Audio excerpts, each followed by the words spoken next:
আসসালামু আলাইকুম রহমতুল্লাহি ওবরাকাতু। সম্মানিত দর্শকবৃন্দ, মহান আল্লাহ পাক রব্বুল আলামিন আমাদেরকে তার শ্রেষ্ঠ বান্দা হিসাবে তৈরি করেছেন, বানিয়েছেন এবং আল্লাহ তাআলা আমাদেরকে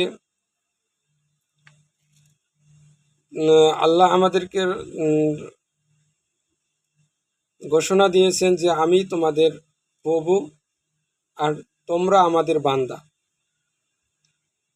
তোমরা আমার সাথে কাউকে শরিক করো না, একমাত্র আমাকেই রব মানো, আমাকেই শ্রেষ্ঠ মানো, আমাকেই আল্লাহ মানো। আমাকে ছাড়া তোমরা অন্য কাউকে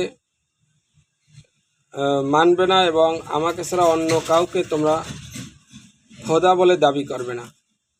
এই সম্পর্কে মহান রব্বুল আলামিন সূরাতুন নিসার 48 নম্বর আয়াতে আমাদেরকে আল্লাহ যে মহান এবং তার সাথে শরিক করলে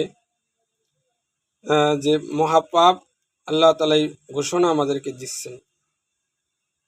বিসমিল্লাহির রহমানির রহিম।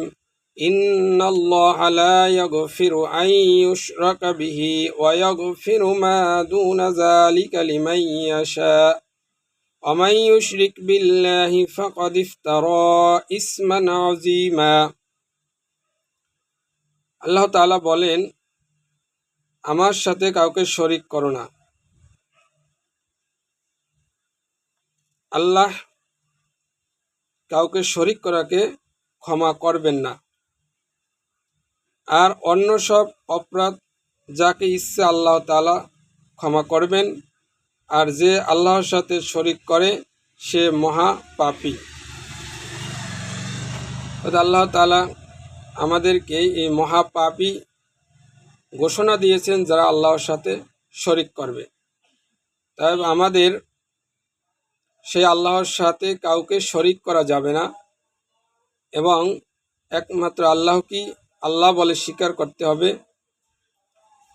যদি কেউ আমরা মুসলমান হয়েও যদি আমরা কোনো মাজারে যে কোনো কিছু চাই বা কারো কোনো মাজারে সেজদা দেই, এটাও আল্লাহ তাআলার সাথে শরিক করা হয়।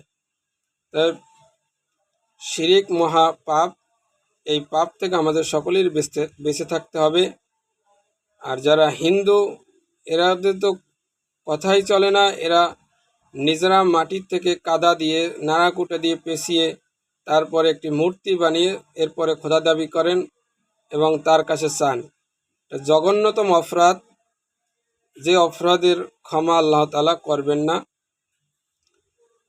যদি আল্লাহর কাছে তাওবা ইস্তেগফার করে ক্ষমা চাওয়া হয় এবং সে আর কোনোদিন যদি পাপ না করে, চাইলে আল্লাহ তাআলা ক্ষমা করতে পারেন, সে আল্লাহ তাআলার ইচ্ছা।